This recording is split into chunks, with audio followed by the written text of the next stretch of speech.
Coming to paperback and e-readers, ISIS Legacy. The sorority secrets from the goddess next door are revealed in this all-new ISIS series adventure. Pre-order your copy of ISIS Legacy on Amazon.com today.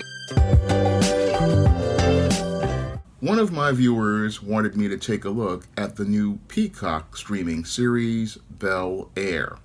Now, this Peacock series, Bel-Air, is a reboot of the classic 1990s sitcom, The Fresh Prince of Bel-Air, which ran on NBC from 1990 to 1996 and made actor Will Smith a household name.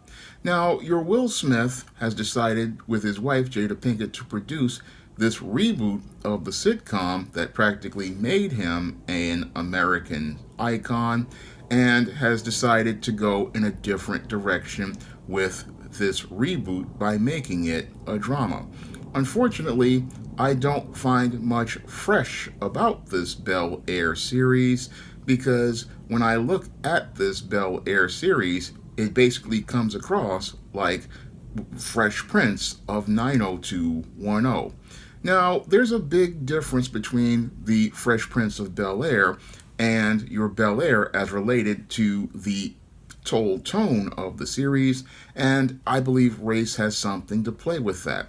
Now, the original Fresh Prince of Bel-Air was produced by Quincy Jones, and it was produced primarily for a black audience. However, your Bel-Air is produced by your Will Smith, and it looks like he's trying to target your white audience instead of the black audience, because when I look at many of the themes and undertones of this so-called darker series, I see where he's basically trying to win the favor and approval of whites, all while trying to promote stereotypes about black culture. Now, this Bel-Air series starts out with a Will Smith who is living in West Philadelphia, and he's a basketball star on his high school team. And he's on his way to getting some big scholarships, and he's got a lot of colleges looking at him.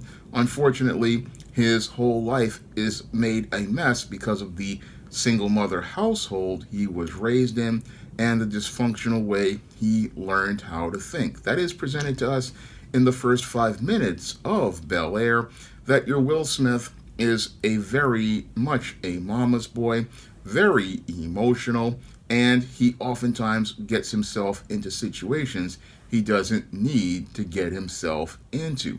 And that's shown by the whole scenario that starts when he, as based on the lyrics in the song, I saw a couple of guys up to no good starting making trouble in my neighborhood, where the Will Smith character gets on the basketball court to try to prove that he's a man by having a confrontation with some guys on the street, and they get into it with some guys as they're playing basketball as related to a bet that is made that Will would go work for this drug dealer, and if he lost and if he won, he would get $2,000. So because your Will was not critically thinking about the situation and focusing on his future, he got in his feelings about trying to prove his manhood to people in a neighborhood he was going to be leaving soon. So that's how he got into all of this trouble, and that trouble leads to him going out here and in an effort to try to save one of his friends who he's playing ball with, taking out the gun that his friend had and shooting it in the air. And as a result, your Will gets arrested for gun possession and practically winds up in a situation that could possibly derail his life and lead to him winding up in a place where he would be traded for Little Debbie snack cakes. Well, that's what happens to your Will Smith here in this darker version of Bel-Air. And what happens is that his mother calls Uncle Phil to go pull some strings and have him taken out of Philadelphia.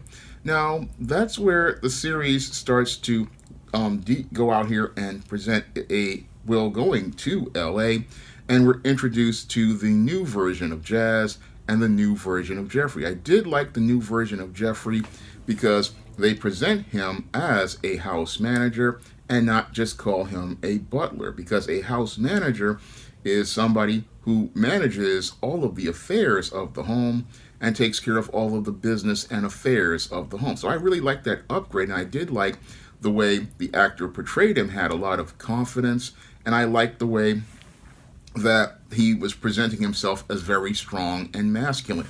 And as the series goes on, we then get introduced to the Banks family at this party that they're having. And I really liked the way the woman who plays Aunt Viv, because she basically channels Janet Hubert in her performance. It's basically like watching Janet Hubert come to life in another person. And that performance that she gives is practically Emmy-worthy as I see it. One of the strongest performances I see in the series, and as we're further introduced, we get to see a new version of Hillary that is less of an airhead and more of a social media marketer. This is another good development for the Hillary character, who basically was played like a bit of an airhead, but we're starting to see that she is tech savvy and highly intelligent. Even though she lives in her phone, she's living on her phone to make a living for herself. And we get introduced to Carlton, but I really don't like this version of Carlton, because this version of Carlton really doesn't really do the character justice.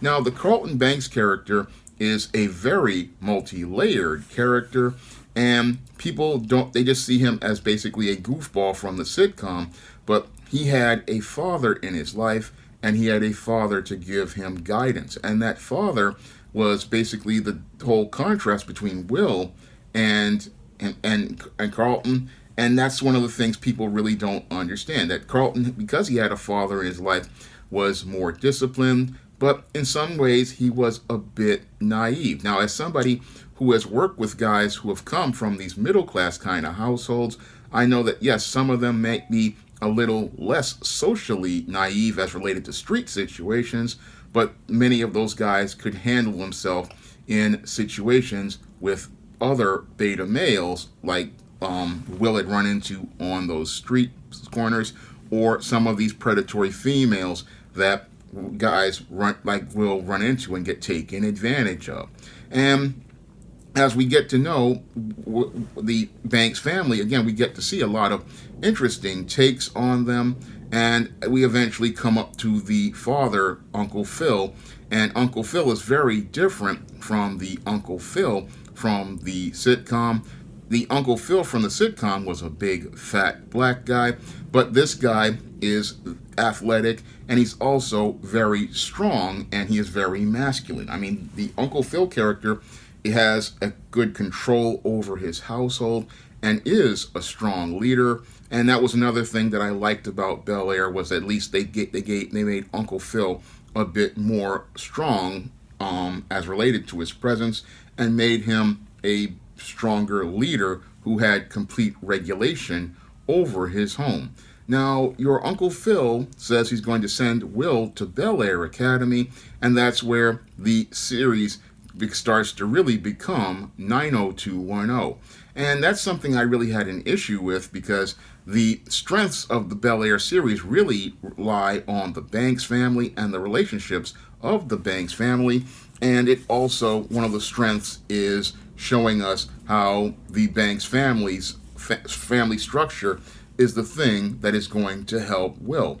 Now, your Will, once he comes into the Bel-Air Academy, he runs into Lisa, and he also runs into a new version of Cornflake, the white guy who was in the earlier episodes of Fresh Prince of Bel-Air, and he's dropping the N-word. And what's disturbing is you got your Carlton, who should be checking this, going along to get along. Now, I know what they're trying to say about these elite blacks, but as somebody who has traveled in these circles, I know that some people would have checked this white guy on this, and not everybody is a bootlick. So that was another issue I had with the show, was that it didn't really show much diversity as related to your black people who are a part of these circles. And because a lot of those black people in those circles, they are very self-aware, and they really can handle themselves.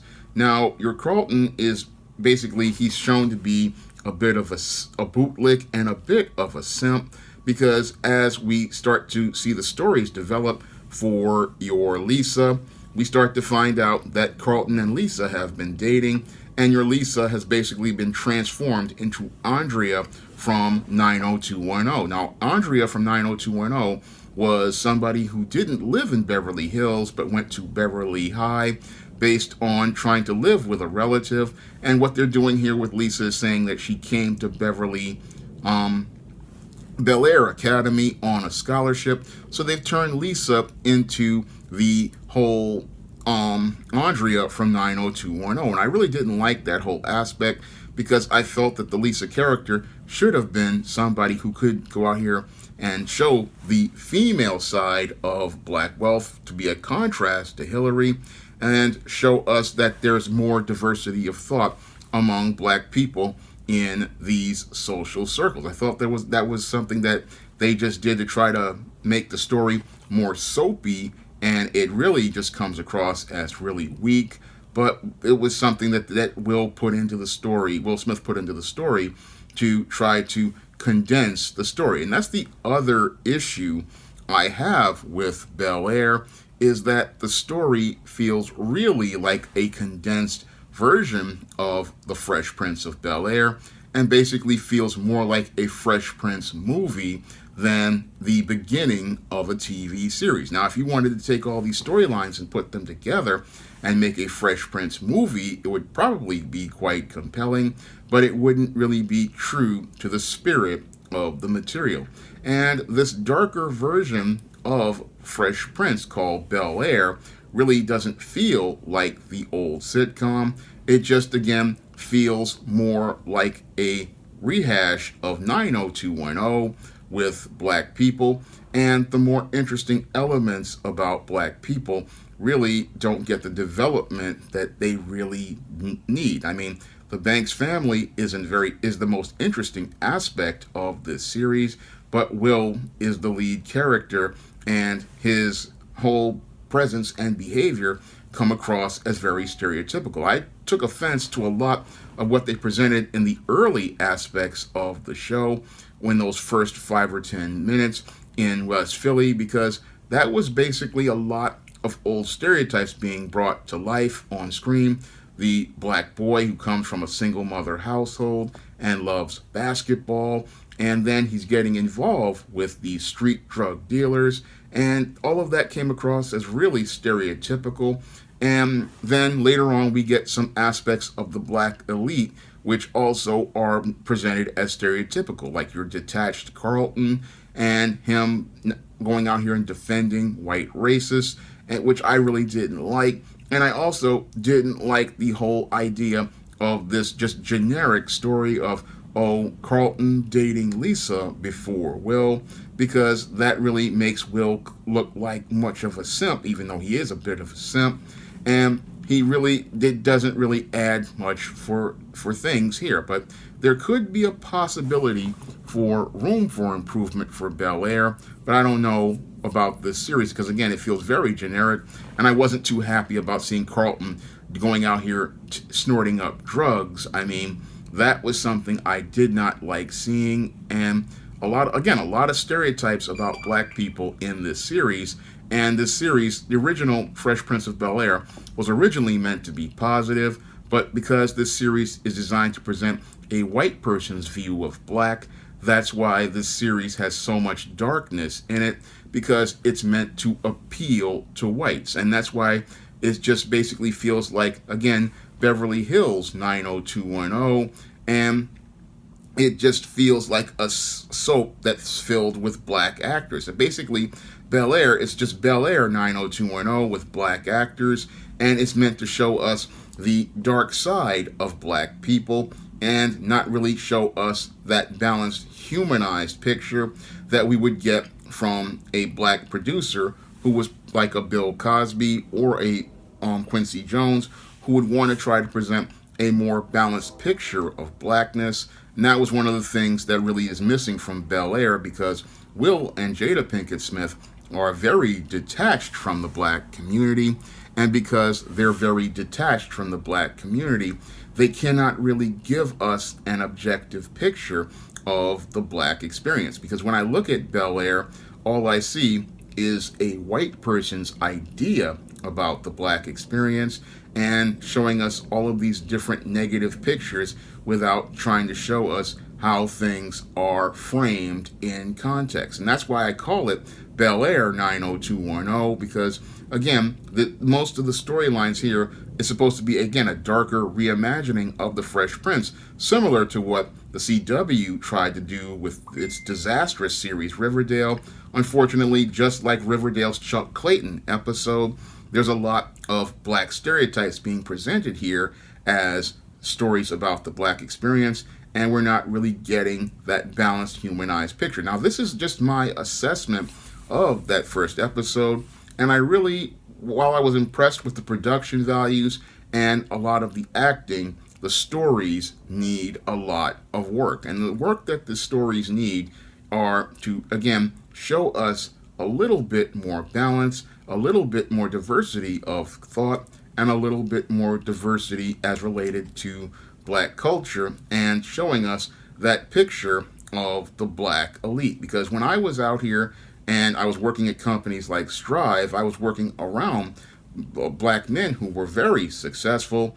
And I know that, yes, some of their kids are a bit off the rails because some of them are a bit spoiled, but then there are some that are on point, and I would like to see a little bit more balance. That was one of the things I tried to do when I was working on my own sitcom, which was inspired by The Fresh Prince, all about Nikki. I wanted to show that there was more to people who traveled in circles like Beverly Hills who were black, and show that there was a diversity of thought, diversity of culture, and diversity of ideas, and show that there was more to things than met the eye. And I don't see that diversity of thought with Bel-Air. All I see is a series made by Will Smith to try to please white folks and try to get the attention and approval of white folks.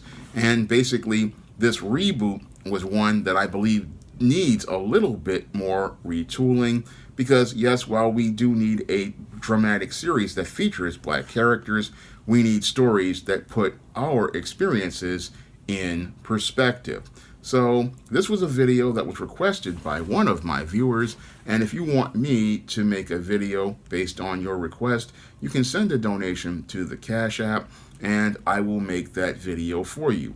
Now, I plan on sticking with this Bel-Air series for a while, so if you want to see me do a assessment of the entire season, you can drop a donation to the Cash App or the PayPal, and that'll help me pay for a subscription of Peacock. And if you want to check out my story that talks about life of black people in Beverly Hills, you can check out All About Nikki, the Fabulous first season on Amazon.com in paperback and Kindle format. You can also find it on Smashwords and the iBookstore and Barnes & Noble. That's all I have to say for this video. You can comment, rate, and subscribe. Now available in paperback and e-readers, All About Nikki, a Fabulous first season. The Fresh Prince of Bel-Air meets Clueless in this absolutely fabulous African-American 1990s teen sitcom. Get all 13 episodes of All About Nikki, the Fabulous first season in paperback and e-readers today.